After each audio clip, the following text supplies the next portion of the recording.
My first guest is Editorial Board member Mary Kissel to talk about something called the Export-Import Bank, which apparently Democrats and Republicans can agree to support, perhaps to the detriment of taxpayers, however, right? What is this bank and how does it work? Well, the Export-Import Bank was founded in the 1930s to support trade with the Soviet Union, Jason, which just goes to show you, once you establish a bureaucracy, it's very hard to make it die. President Obama took this bank on as a vehicle to promote his export campaign. He's all about exports to revive the U.S. economy. So what does the Export-Import Bank actually do? It does three things. It makes loans to customers of U.S. companies that are exporting. It makes loan guarantees so that they can buy U.S. exports, and it also does a little bit of insurance business, again, for those same customers. The problem, of course, is that the Export-Import Bank, like other bureaucracies, picks winners.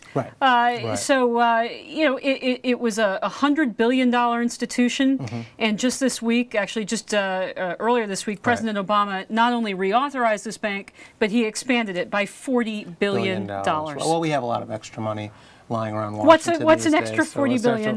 Let's listen to President Obama defend his reauthorization. I think we have a clip. Boeing relied on support from the Ex-Im Bank to strike a deal selling more than 200 planes to one of the fastest growing airlines in the world. And that translates into thousands of jobs here in the United States. As long as our global competitors are providing financing for their exports, we've got to do the same. So that sounds like a familiar argument that we've heard in a couple other contexts. For instance, these energy loan guarantees to companies like Solyndra. The argument is that if our competitors are going to be subsidizing their solar industry, U.S. companies will be at a competitive disadvantage if we don't do the same. What's wrong with that argument, Mary? Yeah, well, first of all, it's ridiculous to assert that somehow private banks wouldn't fund a company as big and as dominant as Boeing. That money is there. Boeing may just have to pay a little bit more for it. Secondly, if the Chinese government wants to subsidize exports, that's a benefit to U.S. consumers. Let them do that. That doesn't mean that we have to do the same thing. And number three, the president is effectively asserting there that what the Export-Import Bank does has no cost. And we know that that's not true. You cited the Department of Energy, cases like Solyndra, for example. When government picks winners, they're playing with taxpayer money. That's very different from a private bank doing trade financing on a deal that may or may not work. They're risking their own capital, not ours. Now, we mentioned at the outset that this has bipartisan support, Mary. There are Republicans that strongly support the Ex-Im Bank. What's their argument for doing so? Well, it's crony capitalism. They have, for example, Boeing in their district. Boeing accounts for 45.6% of the Export Bank's business. That's one company. So you can very easily expect the representatives and the senators on both parties in Washington state are going to be for the Export-Import Bank.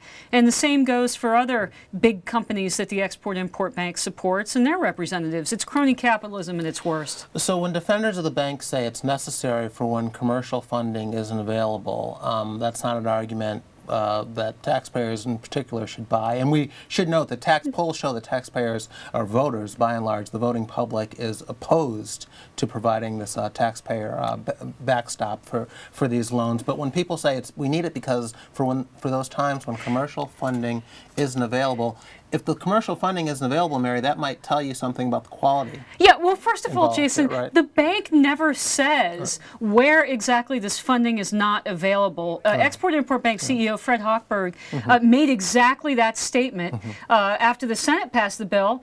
He said that the bank's reauthorization will let it, quote, continue financing U.S. exports, blank, blank, blank, to fill the void where commercial funding is available. What void? You have Standard Chartered, HSBC, Citibank, J.P. Morgan.